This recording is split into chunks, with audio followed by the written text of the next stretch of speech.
everyone, I'm Lisa Walton and welcome to Quilt Stories. Today I'm talking to Clara Nartey, and Clara does the most quirky, they're happy, they're certainly very bright, and they're just really lovely quilts. And I wanted to talk to her today to find out a little bit about how she makes them and the thoughts behind them. And also Clara is an educator, and we'll be talking a little bit about the sort of educational programs that she runs as well. So welcome, Clara. Thank you, Lisa. I'm going to switch over to screen sharing now. And all the links that we'll be talking about today are going to be in the description area of YouTube. And I'd love it if you subscribe to my channel and also to Clara's channel, because we put a lot of work into these videos. And if you subscribe, then you'll be the first to know, especially if you hit that bell that's down below as well. So please consider subscribing to our channels. Would you like to just explain the name, the inspiration for this quilt? Well, the name is a play on words. If you look at the quilts, you see that the eye of the person is a heart. So she has two hearts. So the eye is a heart. So the spelling says I heart, and then my puffs is the hair. The two buns there are called puffs. So that's the play on words. It says I love my puffs, but it's written in a way that shows that the eyes are hearts, and then it references the hair, which is puffs. So it's a funny way of naming the quilt. So we start off with just a very simple drawing. Yes, that's how I usually start. I start with a sketch. A couple of years ago, I challenged myself to translate sketches that I drew on paper into fabric. And that's how I started using thread as a means of drawing. So I always start with a sketch. So this is a sketch with which I started that quilt, I Heart My Puffs. So you don't really have to start off with anything too complicated, because... No, it's usually the outline. I almost always start with an outline, and it just goes on from there. A nice close-up of fabric. I love close-ups of fabric when you can see the grain of the fabric. These are hand dyes, I believe? These are hand dyes. I haven't dyed fabrics in a little while, but I used to dye all my fabrics, and these are the fabrics that I use in this particular quilt. So I cut these shapes all by hand without any help from any die cutters or anything. Initially, I thought I would use maybe a cup or some circular objects to help me cut, but I saw that it was taking way too much time, and I just decided that let me do it by hand. Oh, right. So they're all freehand, and I can see the pencil markings around, and yes, and so that must be a bit hard on your hands. Initially, that's how I started. I wanted to trace around a shape and cut it that way, but I realized that it was taking way too much time, and so I just, for the rest of them, I just did freehand and cut them. Brave woman. These are some more, and from here I think you can see the freehand a little bit more here. And I usually try to add, although I like colorful quilts, I try to add a little bit of neutral colors when I'm creating my color scheme. So these are my neutrals. Are they fused? Do you have a fusible on the back? Yes, they are fused. I fuse all my fabrics. Okay, so you fuse them before you cut them, obviously. Yes, I do. Yeah. Usually after dyeing, I fuse them before I even fold them onto my shelves. Yes. So here are some blue ones with the orange. I love the color combination. It's just one that always appeals to me whenever I see it. Yeah, so this is the color combination, and you can see that it has some lights, some darks, and some medium values of blue. And here I'm trying to audition the circles and try to figure out if I've cut enough circles or not. So how big is this quilt? This is a 40 inches high by 30 inches. I have it right here behind me. Ah, yes. I see. So you've drawn onto your white fabric, or is this on a full-size pattern? This is onto the fabric directly. I use a heat erasable pen. So here I have some more pieces. I I realized that I needed to cut some more pieces. So I cut some more pieces, and I'm just trying to figure out if I have enough. And at this point, you can see that I still don't know what I'm doing with the hair. I try to shade it in, but I wasn't sure how to do that. The hair turned out to be a big challenge for me in this quilt. Do you have a really good idea before you start making a quilt, or create as you go? I have an image in my mind, but I just allow myself to go with the flow. Here, I start to apply the fused shapes that I have cut out. So I cut out the eye and I cut out the lips. And I think those were probably the only two fused shapes on the face. And then everything else, I decided to use thread to do. So here you can see me starting to draw the nose using thread, and I have stitched the eyes, the two eyes already. Your machine, it's a complicated one or a simple one? No, it's a simple sit-down domestic sewing machine. It's a straight stitch sewing machine. It doesn't do any fancy stitches. It doesn't do zigzag. It doesn't do anything. All it knows is to sew straight. Well, I think these days some of the machines are far more cleverer than many of us. I know mine is. So that's great that you do it just with a straight stitch, because you're obviously creating some really interesting emotions in your quilts as well, but just with straight stitch. So here, attaching the cup that I had cut out of fabric, and as I said previously, the fabric is fused behind with a fusible web. And so I iron that shape that I cut out, and then I attach it with stitches all around it. And it obviously doesn't fray, and you're not trying to get right on the edge either. You're just getting as close as possible. Yes, with the fusible web, it prevents the fraying a little bit or a lot, depending on the type of fusible web you use. But then I stitch around it too to hold it in place so that it doesn't fray that much. But I'm not trying to make the edges look very pretty. That's not the point. There are a lot of people that when they're working with fusibles, they do go around the edges really, really carefully with tiny zigzags and things, but I don't have the patience to do that. I appreciate your sort of freestyle of just going for it and getting them down, and then adding the additional stitching just to create the shadows and things. It's great. Yeah. Speaking of shadows. Yeah, so here you can see that I have begun stitching, shading the cap using stitches. I use stitches to shade different values onto the cap. So this is what I have started doing, and it's just straight stitch back and forth to create that depth in the cap. It looks a bit shiny. Is that a metallic thread? No, it's polyester. Yeah, just giving it a little bit of a sheen. Yeah, that's good. Yeah. That's what I like about the polyester thread, that little sheen that it gives. And so here you can see that I have attached the hand to the drawing. This hand, I had drawn the hand previously and I didn't quite like the way it turned out. So I drew it again on a different piece of fabric, attached fusible to the back, and then attached it back on top of the previous one that I had drawn. Right, So hands are very hard.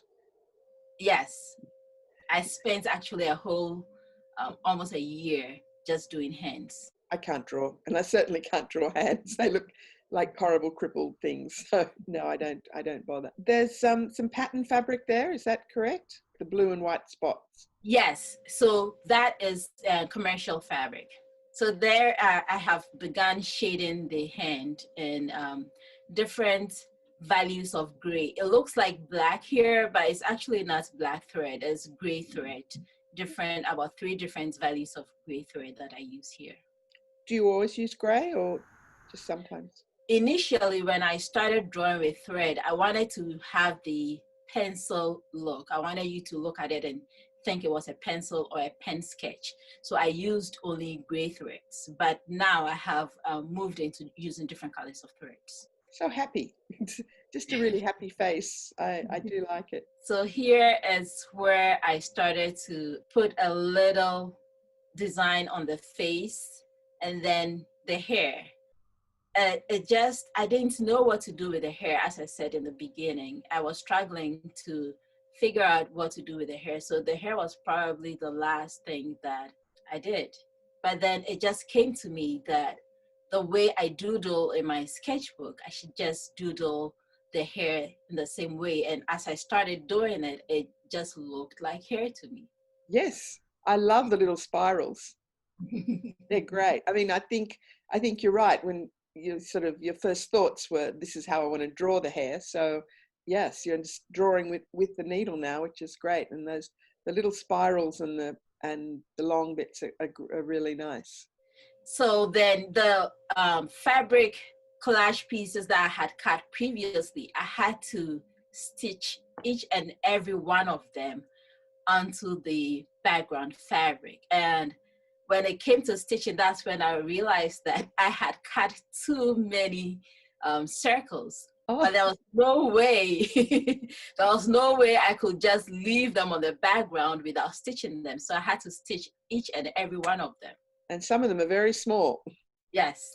And lots of stops and starts. Yeah. Never my favorite part.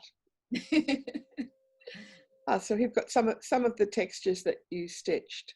Yes. And because I had so many circles, I realized that I couldn't just stitch them all in the same way, because then it wouldn't give the viewer anything interesting to look at, because there were so many. So I tried to vary the stitches and the design so that there would be variety in what the viewer was looking at. So these are some of the designs that I used. Great opportunity to try out different patterns and things too. Yes, yes. A really good exercise. Yes. And so then I was done with it, and I was ready to finish up, square it, and then finish it up. But then I had this solo show that was coming up, and it was a couple months to the solo show, and I was just thinking that I have a lot of work that I could show in the solo show. But just before the show, I just got this bright idea that I should create a whole new set of pieces for the show. And I wanted them to be the same size, which was 30 by 40. And I thought that this piece of work, I Heart My Puffs, would fit into that shoe perfectly. Yes. But the problem was that it wasn't big enough to fit that size. I decided to expand it. As you do, yes. I decided to expand it and make it bigger to fit that size of 30 by 40. So as you can see, I added some more, I cut out some more shapes. And this time I decided that I was going to use strips instead of circles to balance the circles that I had already created. It's really nice. And I like the way that you've carried through that commercial fabric as well. Yes. I like the circles in that fabric being carried over into the side strips. So it's now the same size as the other two, which we'll talk about in a minute. When you look at the photos, you see that when I started adding on to the original piece, I had started from the bottom, and my intention was that I was going to add it all around so that the original piece would be in the center, so that I have the edges with the strips. But as I worked, I felt that it was not balanced and well. And I decided that it would look better if the image came down and the shapes went up above it. So I had to unstitch everything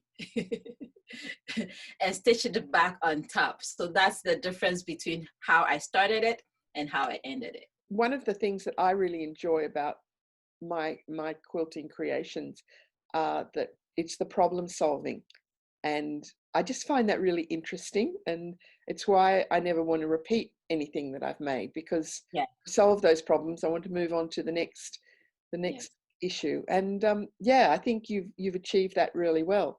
I can see it sort of just behind you. When you said my quilt's behind me, I thought, no, that looks different, but now I can see why. One of the things I do when I'm working is that I tell people that I stand back, I think, as much as I sit down to sew. When I sew and I I'm taking a break, I'm getting a glass of water, I put the work up on the wall before I leave my studio. And so that when I walk back in, I look at it with a fresh set of eyes. Each time I walk into the room, I look at it with a fresh set of eyes. And so because I stand back a lot, I'm able to see the things that are not working right with a piece. Because when it's on the sewing machine, it's a different kind of view from when it's on the wall. So you said that this gave you an idea for more quilts based on a theme of hair. And so we've got 2 more quilts. They're the ones behind you. And would you just like to briefly tell me about Chance Meeting? Well, Chance Meeting was actually a meeting that I had with a woman that I met at an interview that one of my children had gone to. And she had her hair set up in the way that's the image in Chance Meeting is set up. And I just fell in love with the way she had her hair.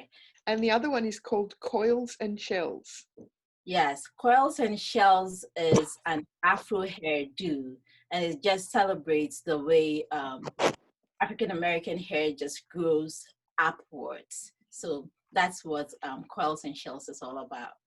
They're great. So what a lovely collection that you have.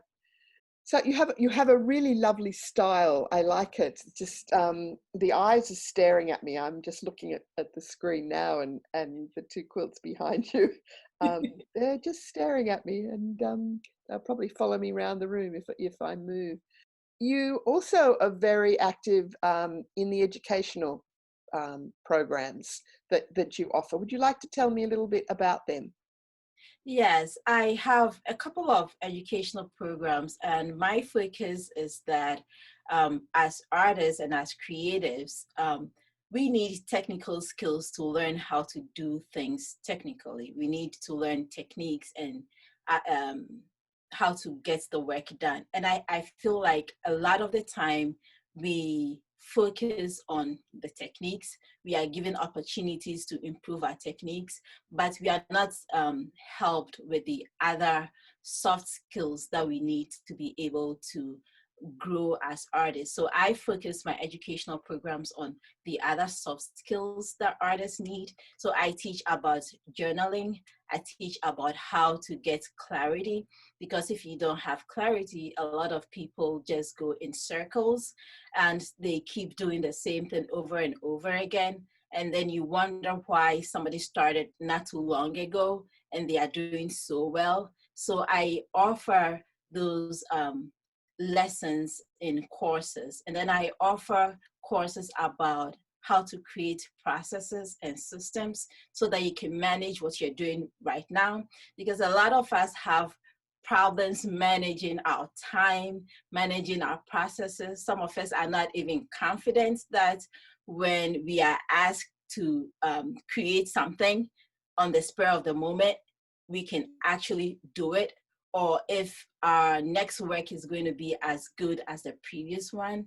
But it all boils down to having a good system that you follow. If you're following a system, you know that your results are going to be consistent. So those are the kind of things that I teach in my educational programs. Excellent. I would like to really thank you, Clara, for giving us your time today and sharing your lovely quilts and telling us a little bit about your educational programs.